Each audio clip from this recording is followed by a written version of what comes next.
Hello! If you're watching this video, it means you want to know how to run Colin McRae Rally 2.0 on modern operating systems. This guide will show you step-by-step how to do it. But before we begin, we need to make sure you have all the required apps and files to run the game smoothly on your PC. Here's the list of everything you'll need. All download links you can find in the video description. You need a copy of the game, either the original CD or disk image. It depends on whether you still have a CD drive in your PC or not. SilentPatch, an unofficial mod created by a modder Silent, also known as Cookie PL Monster. It's designed to fix technical bugs and compatibility issues that crop up when trying to run this classic rally game on modern versions of Windows. dgVoodoo 2, a graphics wrapper which allows all the classic games to run smoothly on modern PCs.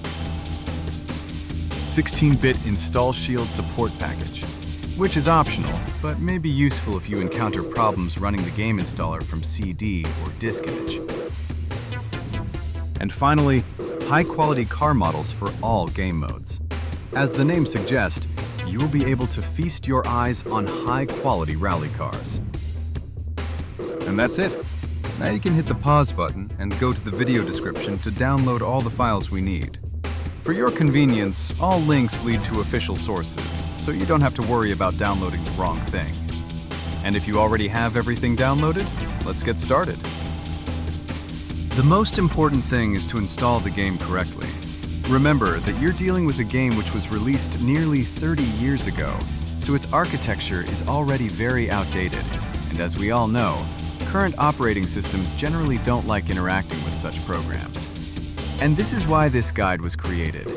Insert your game disk into the CD drive and begin the installation. The game works as a 32-bit program, so there shouldn't be any problems.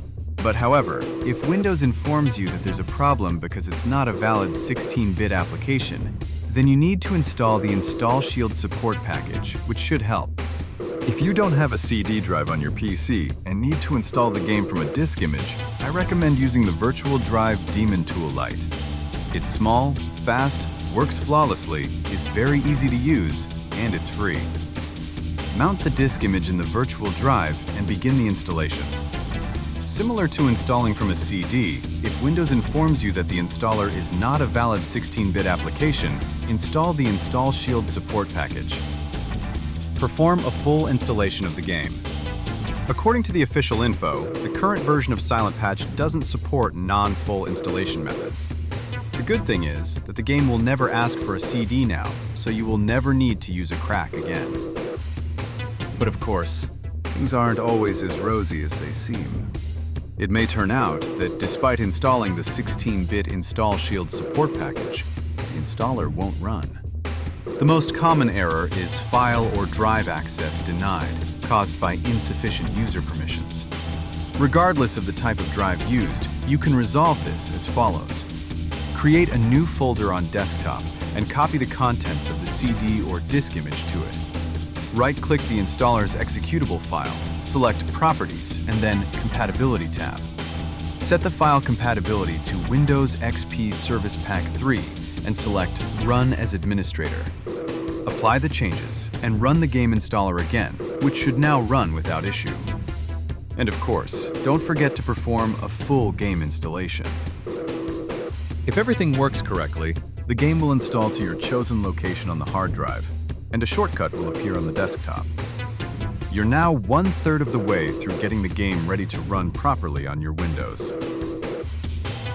Now comes the most important part. You're going to install the SilentPatch. This process is very simple and shouldn't pose any major problems, but you'll have to jump between folders a few times, so stay focused. Using 7-zip or another app that supports the zip files, extract the contents of the SilentPatch archive. In the second window, open the folder where the game was installed. Go to the freshly unpacked SilentPatch folder. Open the Game Bin folder, copy its contents, and paste into the main game folder. Confirm the file replacement. Go back to the SilentPatch folder again. This time open the SilentPatch CMR2 folder, copy its contents, and paste into the main game folder too. Now right-click on the game shortcut on your desktop, select Properties and the Compatibility tab. Set the file compatibility to Windows XP Service Pack 3 and select Run as Administrator. Apply the changes and run the game. If everything went according to our plan, you should see the game intro and hear the iconic music sound. An additional benefit of SilentPatch is that it includes a built-in fix which simplifies and improves game display on widescreen monitors in 16:9 and larger formats. No more playing in square mode and at low resolutions. No more blurry textures and distorted environmental objects. Prepare yourself for a completely new gaming experience. Here is the last thing we have to configure: dgVoodoo 2. This small application adapts the game to modern monitors, allowing us to enjoy high resolution and a properly displayed 16:9 widescreen with almost no graphical errors. The installation process is the same as for SilentPatch. Unzip the archive containing the dgVoodoo 2, copy dgVoodoo and dgVoodoo CPL files, and paste them into the main game folder. Then go back to the unzipped folder, open the MS folder, and then the x86 folder. Copy all 4 DLL files and paste them into the main game folder as well. Now run dgVoodoo 2 by clicking on it in the game folder. Set the application as shown in the screenshots and apply the changes. And it's done. Now all you need to do is change the graphics and control settings in the game. And finally, you are ready to start rallying.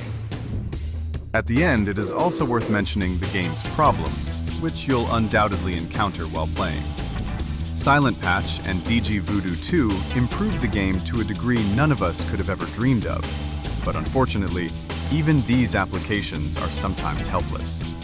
Below, I've listed the most common ones and ways to fix them or mitigate their negative effects. Well, you've made it to the end of this unconventional guide. You were probably expecting a ton of videos showing you what to do and how to do it, but I thought I'd present it this way. And yes, I used an AI voice generated using 11 Labs algorithms, as my vocal cords are currently paralyzed. I hope all the information you've found here will help you run Colin McRae Rally 2.0 on your computer without any problems. Thanks for watching, and feel free to leave a thumbs up or down. Any feedback is welcome. Also, if you have any questions, the comments section is yours. Have a nice day, and see you on the road.